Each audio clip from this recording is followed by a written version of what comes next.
Halo, berjumpa kembali bersama Bapak di mata pelajaran Matematika Umum.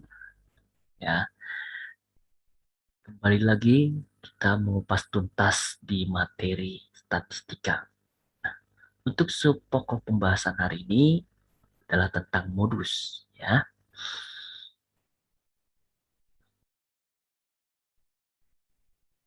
nah, sebelumnya kita sudah bahas bagaimana jenis untuk ukuran pemusatan data. Yang pertama adalah mean rata-rata. Yang kedua, median. Untuk mean rata dan median sudah kita bahas sebelumnya ya.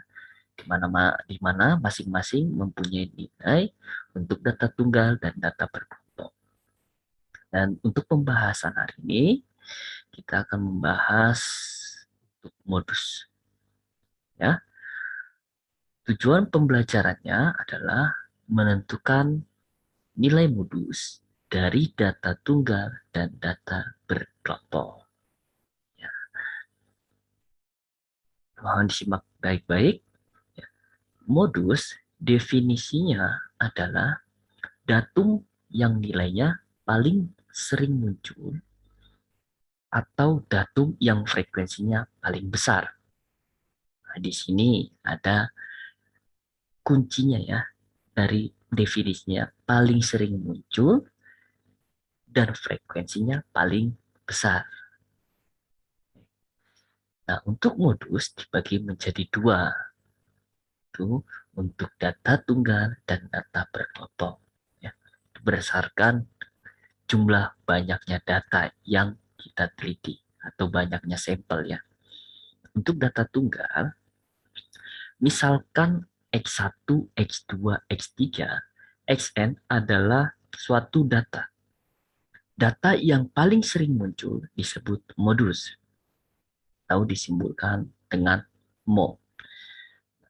Dalam kehidupan sehari-hari, contoh untuk data tunggal, misalkan Bapak ingin mendata siswa kelas 12 MIPA. Nah, untuk meneliti berapa tinggi siswa laki-laki dan siswa perempuan di kelas 12 MIPA. Nah, setelah Bapak teliti, ya, si A, si B, si C, sampai dengan semua yang Bapak teliti siswanya, nah setelah diteliti, ternyata yang lebih dominan tinggi siswanya adalah 150 cm. Maka yang dikatakan sebagai modus itu yang dominannya nilainya. Tadi tingginya adalah 150 cm seperti itu garis besarnya. Agar lebih pahamnya kembali tentang data tunggal untuk modus, ya Bapak berikan contoh. Tentukan modus dari data berikut. Ya, diberikan 4 contoh ya. Untuk yang A, perhatikan di sini datanya ini 10, 8, 12, 9, 9, 12, 8, 10, 4, 8. Ya, banyaknya data di sini ada 10 ya. Banyaknya data ada 10.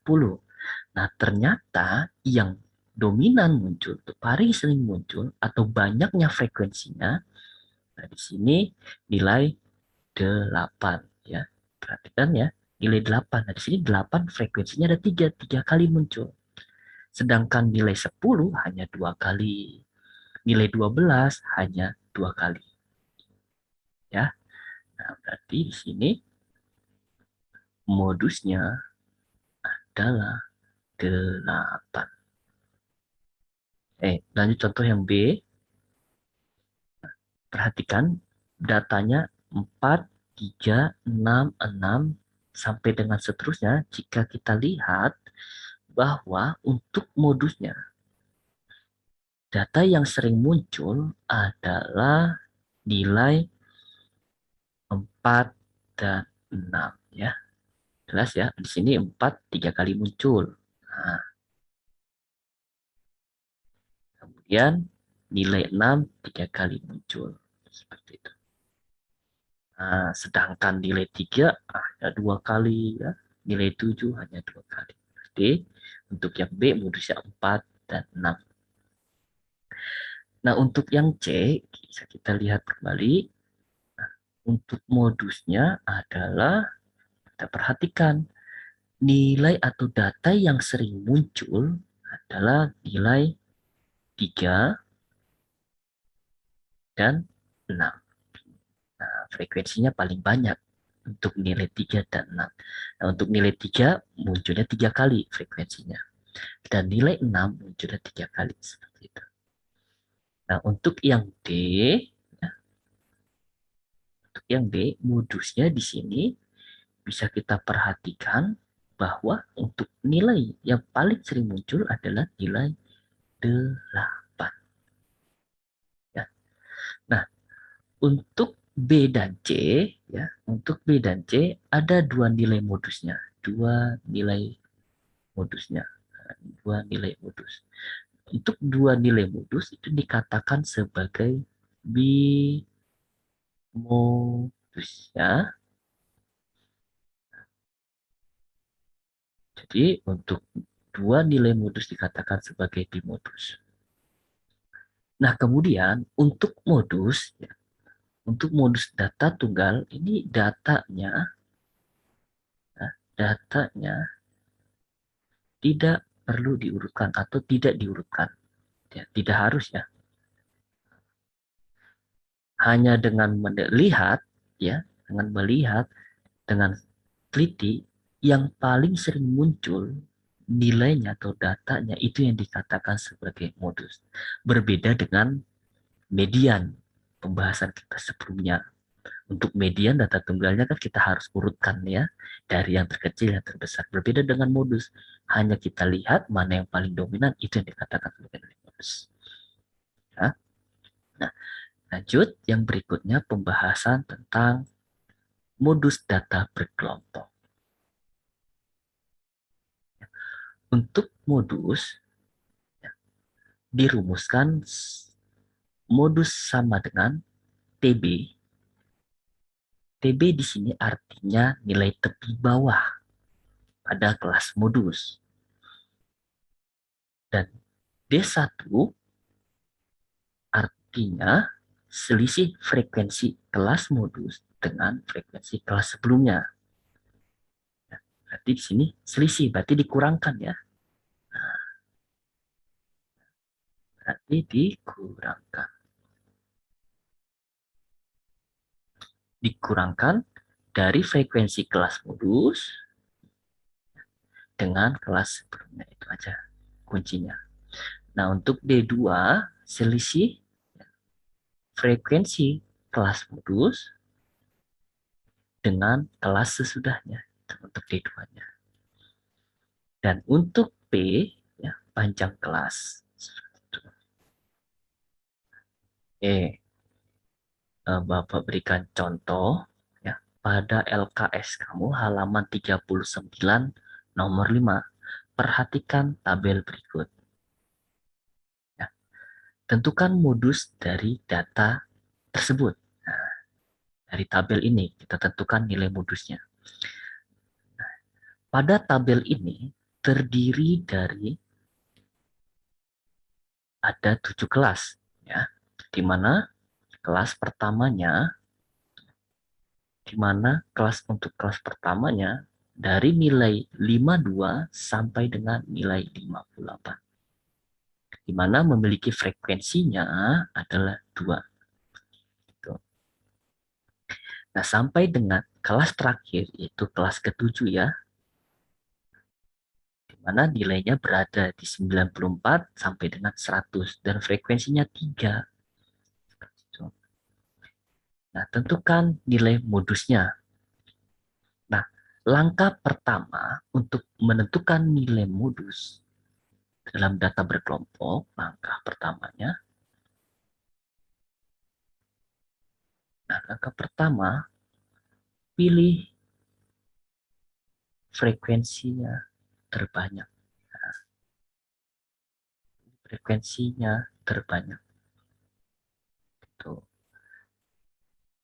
Ini untuk kelas modusnya. Nah, jika diperhatikan bahwa kelas modusnya berada di kelas keempat ya. Nah, ini sini kelas modusnya dengan frekuensinya yang paling besar yaitu 15. Jadi dituliskan kelas mo atau kelas modus. Nah, itu langkah pertama harus ditentukan kelas modusnya. Berikutnya, kita menentukan nilai modusnya ya. Di mana untuk menentukan modus sama dengan TB tepi bawah ditambah D1 dibagi D1 tambah D2 dikali P. P-nya di sini tadi panjang kelas. Kita tentukan dulu nilai TB, D1, D2, dan P-nya. Yang pertama untuk TB. TB artinya tadi tepi bawah ya. Tepi bawahnya fokus ke kelas modusnya. Di sini tepi bawah sama dengan 73 dikurang 0,5. Atau dirumuskan bahwa TB, ya, seingat ya, TB sama dengan batas bawah dikurang 0,5. Nah, pada kelas modus, batas bawahnya 73 ya, dikurang 0,5 ya, hasilnya sama dengan 72,5. Itu ya, bahwa 73 ini BB. Nah, berikutnya kita menentukan D1-nya. Pengertian D1 tadi, ya, selisih frekuensi kelas modus dengan kelas sebelumnya, dengan frekuensi kelas sebelumnya. Ya. Di sini frekuensi kelas modus 15. Frekuensi kelas sebelumnya adalah 5. Tinggal dikurangkan saja. 15 kurang 5. Hasilnya 10. Nah, kita mencari berikutnya nilai D2. Nah, D2 di sini ya pengertiannya selisih dari frekuensi kelas modus dengan frekuensi kelas sesudahnya. Ini frekuensi kelas modusnya 15. Nah, frekuensi kelas sesudah kelas modus itu 7. Tinggal kurangkan 15 kurang 7. Hasilnya 8. Dan untuk nilai P-nya, panjang kelasnya, sama dengan 7. Sebelumnya kita udah bahas ya, di median bagaimana menentukan nilai panjang kelas. Bahwa P sama dengan, ya, bisa dikurangkan saja, ya, bisa dikurangkan saja batas bawahnya ini, batas bawah kelas modus. Nah, batas bawah kelas modus 73 dikurang dengan batas bawah kelas sebelumnya 66. Itu bisa dikurangkan. Nah, sehingga dapat hasilnya 7. Seperti itu. Nah, kemudian kita sudah dapat nilai TB tepi bawahnya, D1, D2, dan nilai P panjang kelasnya. Tinggal kita substitusikan. TB-nya 72,5, D1-nya 10, D2-nya 8, dan panjang kelasnya 7. Kemudian kita jabarkan kembali menjadi 72,5 ditambah, ya, tinggal dikalikan saja 10 kali 7 hasilnya 70. 10 tambah 8, 18. 70 per 18. Nah, untuk 70 per 18, ya, hasilnya 3,89.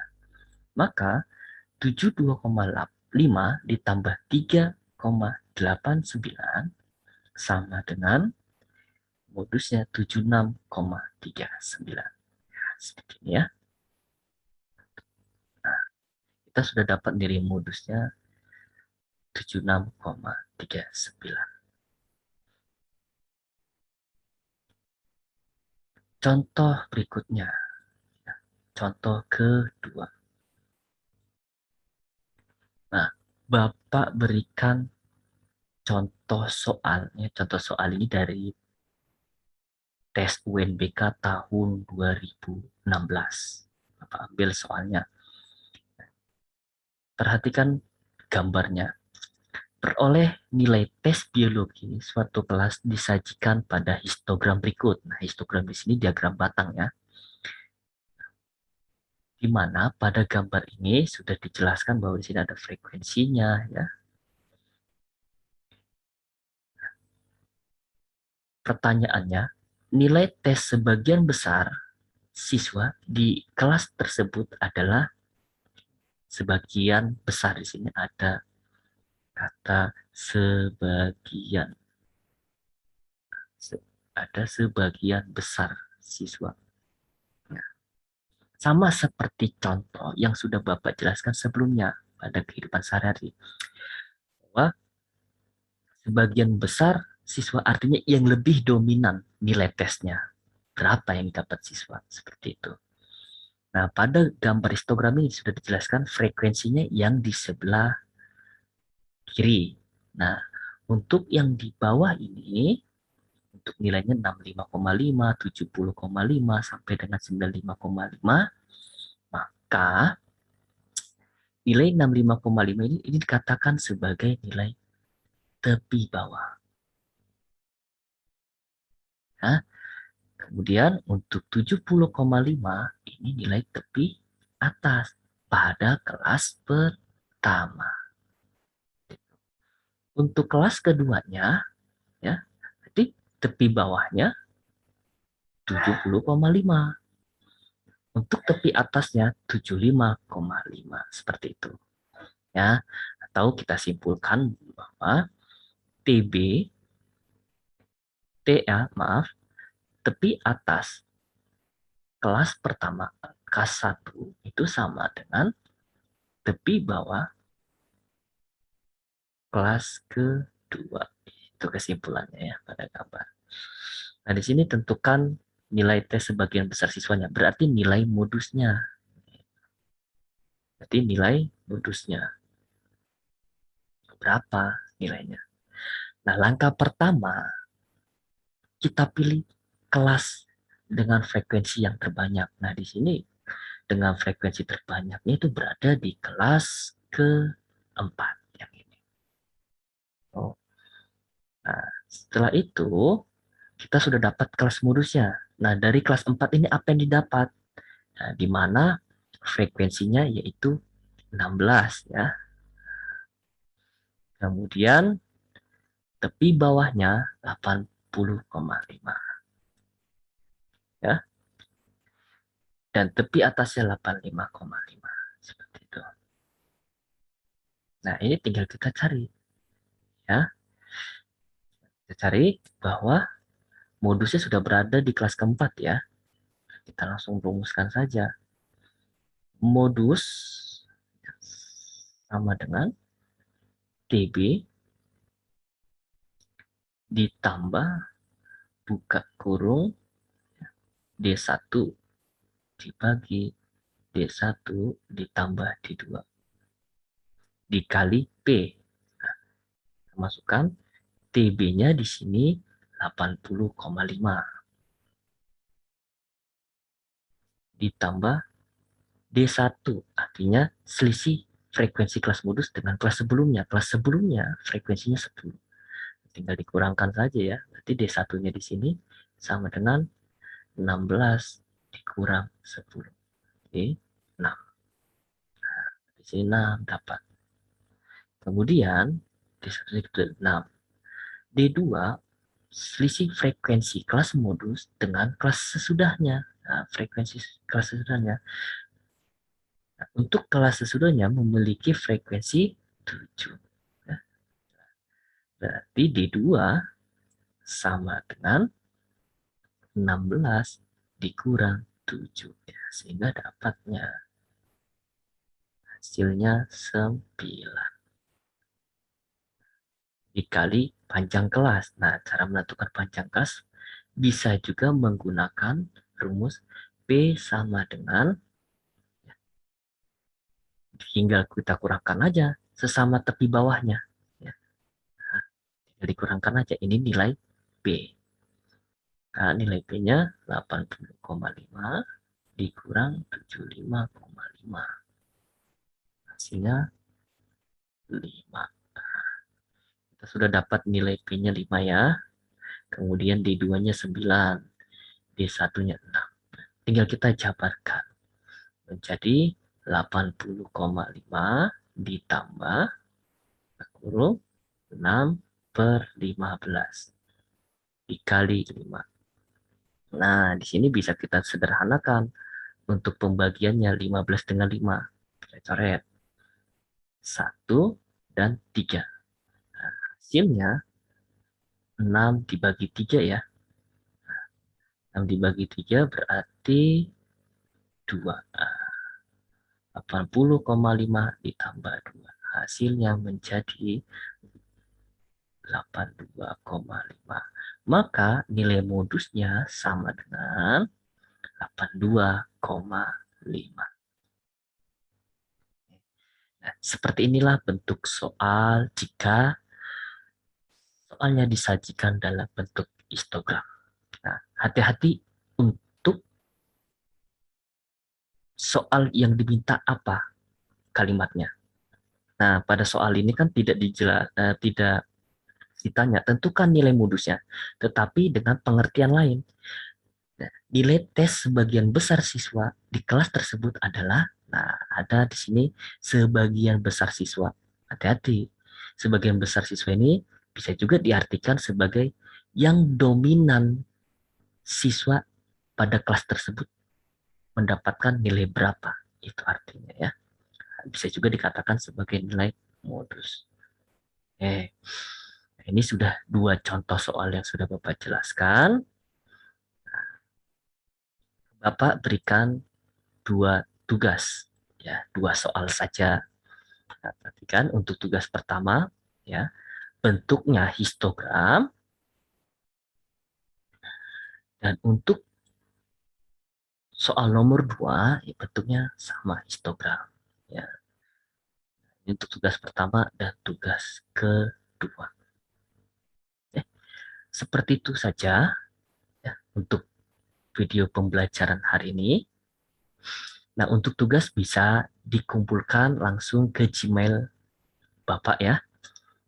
Dalam waktu untuk pengerjaan tugasnya 2 hari saja. Karena untuk 1 hari bisa ya dikerjakan satu soal. Kirimkan ke Gmail. Setelah dikirimkan ke Gmail, konfirmasi ke WhatsApp Bapak. Oke, itu saja yang bisa Bapak berikan melalui video pembelajaran hari ini tentang modus. Ya, terima kasih yang sudah menonton video pembelajaran dari Bapak. Semoga bermanfaat dan membantu dalam belajar kalian. Jika ada pertanyaan, bisa menghubungi Bapak langsung. Terima kasih. Salam sehat untuk kita semua ya. Sampai berjumpa kembali.